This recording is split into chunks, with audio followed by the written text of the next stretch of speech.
हरे कृष्ण।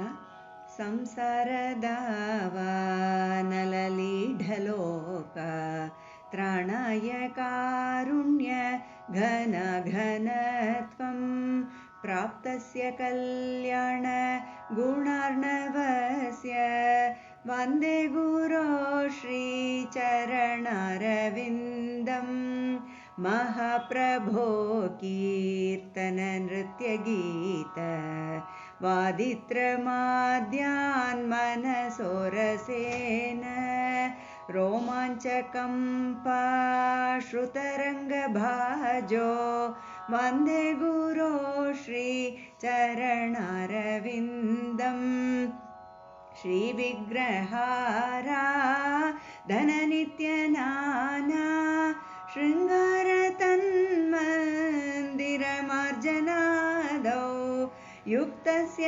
भक्तांश्च नियुञ्जतोऽपि वन्दे गुरो श्रीचरणारविन्दम् चतुर्विध श्रीभगवत्प्रसादो स्वाद्वन्नतृप्तान् हरिभक्तसङ्घान्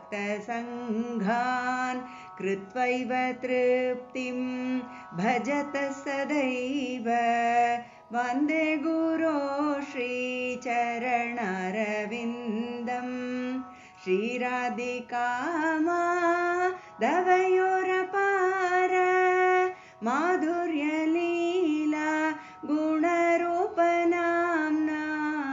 प्रतिक्षणास्वादनलोलुपस्य वन्दे गुरो श्रीचरणारविन्दम् निकुञ्जयूनो रतिकेलिसिद्ध्यै यायालिभिर्युक्तिरपेक्षणीया तत्रातिदाक्ष्यात् अतिवल्लभस्य वन्दे गुरो श्रीचरणारविन्दम् साक्षाद्धरित्वेन समस्तशास्त्रैरुक्तस्तथा भाव्यत एव सद्भिः किन्तु प्रभोर्य प्रिय एव तस्य वन्दे गुरो श्रीचरणारविन्दम् यस्य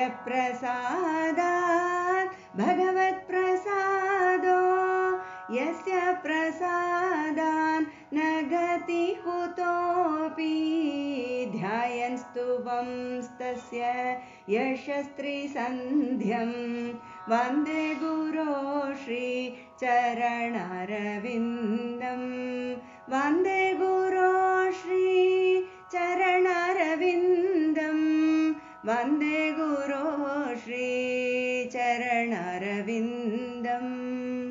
हरे कृष्ण।